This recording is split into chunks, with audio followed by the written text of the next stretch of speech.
1 नवंबर 1956 को दिल्ली को केंद्र शासित प्रदेश यूनियन टेरिटरी का दर्जा मिला था।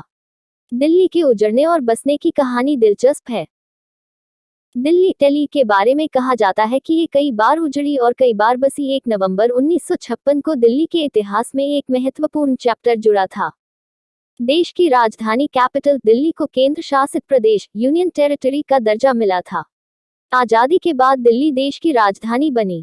बाद में 1 नवंबर 1956 को इसे केंद्र शासित प्रदेश का दर्जा मिला। औपचारिक इतिहास 1100 साल पुराना है। दिल्ली के बसने, उजड़ने, इसका नाम पड़ने के पीछे कई किस्से हैं। किसी एक किस्से पर यकीन करना मुश्किल है। कहा जाता है कि 50 ईसा पूर्व एक शासक हुआ करता था, जिसका नाम ढिलू या डिलू था। उसी शासक ने एक शहर बसाया, जिसका नाम बदलते बदलते दिल्ली हुआ। दूसरे किस्से के मुताबिक दिल्ली का नाम प्राकृत भाषा के शब्द ढीली से पड़ा है। ढीली का मतलब होता है लूज यानी ढीला ढाला। इस नाम के पीछे भी एक कहानी है। 8वीं शताब्दी में तोमर राजाओं का शासन था। उस वक्त दिल्ली में स्थित लौह स्तंभ की नींव कमजोर थी, इसलिए उसे स्थानांतरित करना पड़ा। ढीली से बदलते बदलते यहाँ का नाम दिल्ली पड़ा। तोमर राजाओं के शासनकाल में सिक्के का चलन भी शुरू हुआ था। यहाँ के सिक्के को देहलीवाल कहा जाता था। दिल्ली का नाम पड़ने के पीछे जो कहानी हो।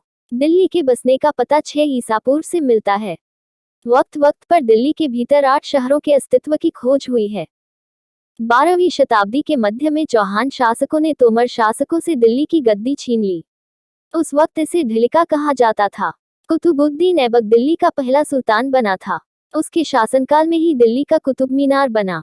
अलाउद्दीन खिलजी ने अपने शासनकाल में दिल्ली सल्तनत का विस्तार किया।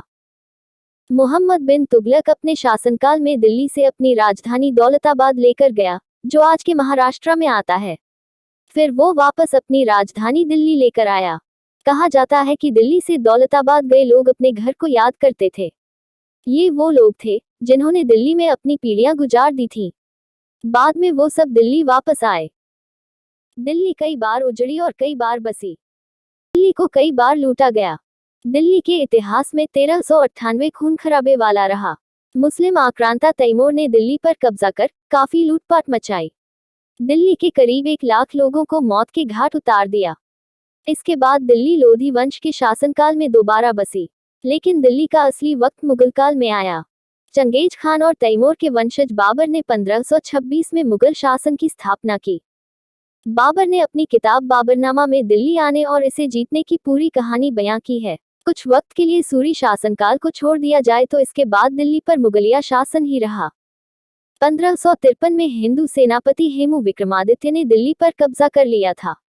इसके बाद हुमायूं के बेटे अकबर ने 1556 में दिल्ली को फिर वापस ले लिया। दिल्ली में अंग्रेजों का आगमन। दिल्ली का 7वां शहर शाहजहानाबाद के नाम से जाना गया।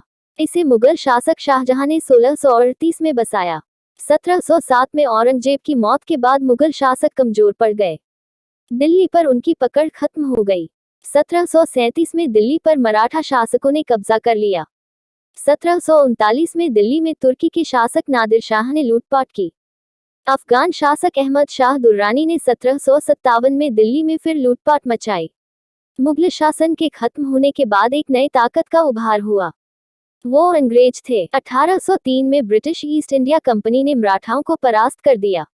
उन्होंने मुगल शासक को प्रतिनिधि बनाकर बिठा दिया। 28 सितंबर 1837 को जब बहादुर शाह जफर मुगल शासक बना तो उसके पास शासन चलाने की नामात्र की ताकत थी। अंग्रेजों के शासन में दिल्ली राजधानी बनी।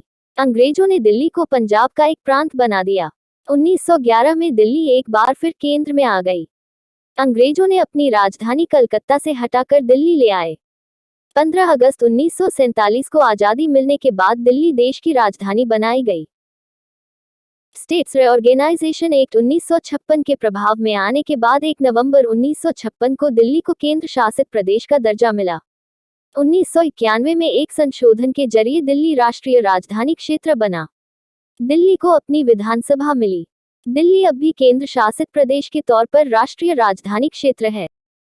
Thanks for watching. मिलेंगी नेक्स्ट वीडियो में। चैनल को सब्सक्राइब करिएगा। मिलेंगी ऐसी वीडियो में।